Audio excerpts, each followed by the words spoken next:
जय जोहार। छत्तीसगढ़ी प्रमुख प्रादेशिक समाचार के संग मैं अभिषेक।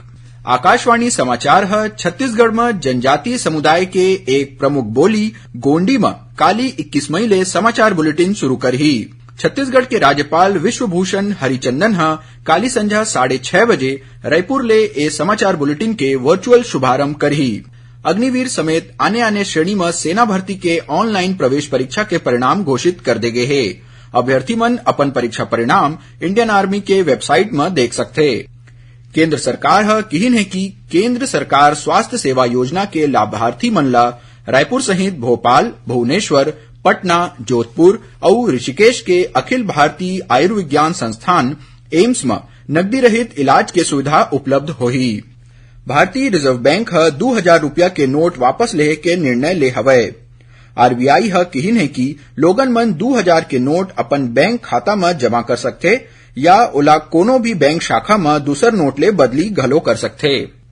प्रदेश भाजपा अध्यक्ष अरुण साव ह भारतीय रिजर्व बैंक डहर ले 2000 रुपया के नोट वापसी के फैसला के स्वागत करे हे।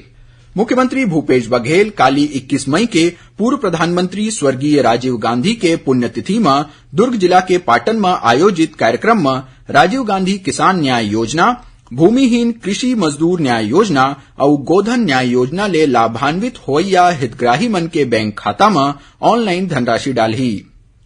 छत्तीसगढ़ संस्कृत विद्यामंडलम डहर ले आयोजित वार्षिक परीक्षा बछर 2022-23 के परिणाम जारी कर दे गए है।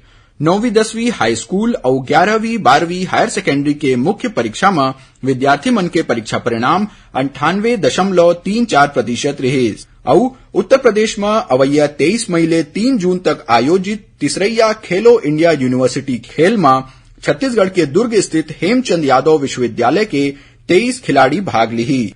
ये रहिस अब तक के प्रमुख प्रादेशिक समाचार। जय जोहार।